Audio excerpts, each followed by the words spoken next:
इतने सारे आज के टाइम पे करियर का ऑप्शन हो गए हैं और दिमाग काम नहीं कर रहा है कि भाई कौन सा सेलेक्ट करूं। जिस ऑप्शन के बारे में सोचते हो वही ऑप्शन लगता है कि भाई ये तो मैं कर सकता हूं, फ्यूचर इसी में है, बहुत सारे लोग इससे सक्सेस हुए हैं। तो आज के इस वीडियो में मैं ये डिबेट ही खत्म कर दूंगा। शर्त सिर्फ इतनी है कि वीडियो को तुम लास्ट तक देखोगे, क्योंकि जो सॉल्यूशन है वो मैं लास्ट में ही डिस्कस करूंगा। उसके पहले मैं जितने भी इसके साइकोलॉजिकल पैटर्न्स हैं कि आखिर ऐसा हो क्यों रहा है उसको मैं डिस्कस करूंगा, और इसको छोटे छोटे पार्ट्स में हम ब्रेक डाउन करके समझेंगे कि एक्चुअल इशू है क्या। सबसे पहले ये समझो कि अगर तुम पुराने जनरेशन में चले जाओ, हमारे फादर या उनके फादर के जनरेशन में, तो ऑप्शंस बहुत ही लिमिटेड थे। फॉर एग्जांपल 1995 से लेकर 2005 के बीच की जो वर्किंग जनरेशन रही, जो उस बीच में काम कर रही थी, उनके पास कितने ऑप्शंस थे। गवर्नमेंट जॉब की तैयारी कर लो, डॉक्टर बन जाओ, इंजीनियर बन जाओ, घर का बिजनेस संभाल लो, मतलब लिमिटेड ऑप्शन थे। तो उनको सेलेक्ट करने के लिए बहुत ज़्यादा माथापच्ची नहीं करना होता था, और उसमें भी जो ऑप्शंस थे उनके बारे में इंफॉर्मेशन बहुत ज़्यादा एक्सेस में नहीं अवेलेबल था। तो लोग अपनी कैपेबिलिटी जिसमें उनको थोड़ा बहुत लगता था कि हाँ भाई इसमें मैं कर सकता हूँ, वो ऑप्शन सेलेक्ट करके और आगे निकल जाते थे। आज के समय में क्या है कि बहुत सारे ऑप्शंस हो गए हैं। जॉब तो एज इट इज बचा ही है, लेकिन अगर इसके बाद में देखा जाए, startup, freelancing, content creation, AI, trading, investing, remote job, agency, digital product, personal brand, MBA, foreign, UPSC, SSC, YouTube, Instagram, podcast. और सबसे बड़ी बात यह है कि कोई ना कोई एक बंदा ऐसा जरूर मिलता है जो इनमें से कोई एक ऑप्शन लेके सफल हो चुका है, और साथ में वो ये बोलता है कि भाई फ्यूचर तो इसी में है। अब इतने सारे ऑप्शंस और इतने सारे सक्सेसफुल लोगों को देखने के बाद इसका जो रिजल्ट हुआ है कि हमारे ऊपर बहुत ही ज्यादा ओवरलोड हो गया है। और इसका जो पहला साइकोलॉजिकल रीजन है, वो सबसे बड़ी चीज ये है कि हर आदमी खुद को लगभग हर चीज के लिए थोड़ा बहुत कैपेबल समझ रहा है। अब इस चीज को समझना कि जो भी चीजें, जितने भी ऑप्शंस अवेलेबल हैं, उनके बारे में इंफॉर्मेशन बहुत ही इजीली एक्सेस किया जा सकता है। इंटरनेट पे बहुत सारे नॉलेज, बहुत सारी इंफॉर्मेशन हर चीज के बारे में अवेलेबल है। अब होता क्या है कि जब हम किसी चीज के बारे में पढ़ते हैं, थोड़ा बहुत हमें नॉलेज होता है, और किसी एक आदमी को सुनते हैं कि उसने इसको लेकर के बहुत ही बेहतर काम किया हुआ है, तो हमें ये लगता है कि यार मैं भी तो कैपेबल हूँ, मुझे तो इसके बारे में पता ही है, तो मैं भी तो ये कर ही सकता हूँ। तुम खुद एक चीज सोचो कि किसी रेस्टोरेंट में जाते हो, वहां पे सिर्फ 3 रेसिपीज रखे हैं जिनमें से तुमको सेलेक्ट करके खाना है। तो ऑप्शंस कम होने की वजह से तुम आसानी से सेलेक्ट कर लोगे। लेकिन अगर वहीं पे 30 रेसिपीज की पूरी बुफे लगी हो और सबके बारे में थोड़ी थोड़ी इंफॉर्मेशन हो, तो तुम कंफ्यूज हो जाओगे कि भाई कौन सा लें, किसका स्वाद बहुत ज़्यादा बेहतर है।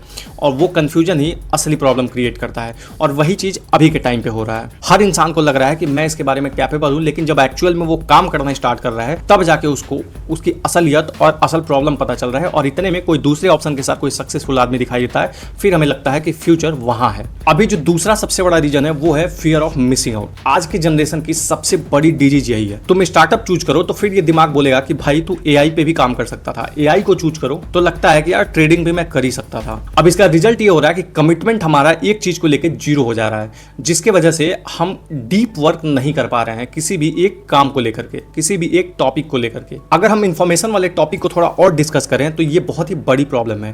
पहले के जमाने में लोग एक्सपीरियंस से सीखते थे, उनको जैसे जैसे चीजों का एक्सपीरियंस होते जाता था तो उसके बारे में उनका परसेप्शन उस हिसाब से बनते जाता था।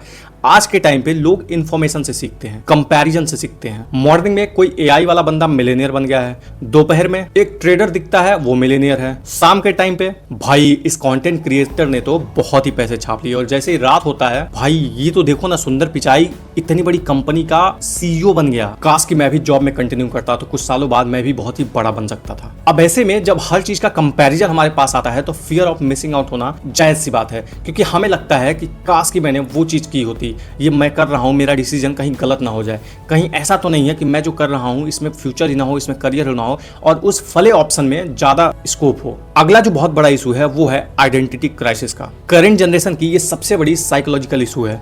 आज के टाइम पे लोग ये नहीं पूछ रहे हैं कि मैं क्या करूं, लोग ये पूछ रहे हैं कि मैं कौन हूं। लोग करियर नहीं चूज कर रहे हैं, वो आइडेंटिटी चूज कर रहे हैं। उनको बेसिकली क्या मतलब है कि मैं कौन हूं, लोग मुझे किस चीज के लिए जानते हैं। उनको ये नहीं है कि मुझे करियर बिल्ड करना है और फैमिली को देखना है, पैसे कमाने हैं, इस तरह का पर्पज कुछ नहीं है। उनको अपनी आइडेंटिटी बिल्ड करनी है। अब एक चीज और समझना बहुत जरूरी है, जब लिमिटेड इन्फॉर्मेशन था तो लोग लिमिटेड इन्फॉर्मेशन के साथ ही आगे बढ़ते थे। आज जब इन्फॉर्मेशन बहुत ज्यादा अवेलेबल है, लोग अपना पोटेंशियल देखना स्टार्ट कर चुके हैं। अब जो पोटेंशियल होता है यहाँ पे वो कर्स बन जा रहा है। कम ऑप्शन में कंफ्यूजन्स कम होते हैं, और ज्यादा इंफॉर्मेशन होने की वजह से इंसान के अंदर थोड़ी बहुत कैपेबिलिटी भी जनरेट हो जाती है, और ज्यादा कैपेबिलिटी की वजह से इंसान ज्यादा ऑप्शंस पे अपनी दावेदारी पेश करना स्टार्ट कर देता है। अब ऐसे में बहुत ही कंफ्यूजन होने लगता है, और जैसे ही कोई एक काम करने में थोड़ा सा पेन आता है तो आदमी दूसरे ऑप्शन पे स्विच कर जाता है, क्योंकि उसे पता है कि मैं उसके बारे में भी थोड़ा बहुत कैपेबिलिटी रखता हूं, तो मैं उस ऑप्शन पे क्यों ना ट्राई करूं। और यहां से आदमी परफेक्शनिज्म को ढूंढना स्टार्ट कर देता है। उसे ये लगता है कि मैं जो भी ऑप्शन सेलेक्ट करूं वो एकदम परफेक्ट चॉइस होनी चाहिए। अभी पे क्या है कि जो करंट जनरेशन है उसे ये लगती है कि मैं अगर गलत डिसीजन ले लिया, गलत चॉइस कर लिया, तो पूरा का पूरा करियर ही खराब हो जाएगा, पूरी की पूरी लाइफ ही खराब हो जाएगी। लेकिन करंट जनरेशन ये समझना ही नहीं चाहता है कि गलत डिसीजन से लाइफ या करियर खराब नहीं होता है। इन डिसीजन ना लेने की वजह से या एक डिसीजन पे ना टिकने की वजह से करियर और लाइफ खराब होती है। आप लाइफ में 50 चॉइसेस करते रहो और हर एक चॉइस पे थोड़े थोड़े टाइम पे जैसे आगे बढ़ोगे तो आप कुछ भी नहीं कर पाओगे। और अब हम आ गए हैं अपने सॉल्यूशन पार्ट पे। अगर तुम यहां तक आए हो तो सॉल्यूशन तुम लेके जाओ जो तुम्हारे लिए बहुत ही बेनिफिशियल होगा। समझो, दुनिया में तुम 3, 4, 5, 10, 15, 500 जितने लोगों को ऑब्जर्व कर लेना, जिस एरिया में तुम चाहे उसमें ऑब्जर्व कर लेना। जो आदमी बड़ा बना है वो कभी भी 50 ऑप्शंस पे थोड़े थोड़े टाइम के लिए ट्राई करके नहीं बना। हो सकता है कि उसने बहुत सारे ऑप्शंस ट्राई किए हों, लेकिन जिस ऑप्शन में वो सफल हुआ है उस ऑप्शन पे उसने लंबे समय तक काम किया है। कोई भी डिसीजन तुम लो, उस पे स्टिक रहो, रुके रहो। एक टाइम के बाद जब वहां से तुमको मॉनेटरी गेन होने लगेगा, काम में मजा आने लगेगा, तो तुम खुद उस काम को अपने लिए बना हुआ मानना स्टार्ट कर दोगे।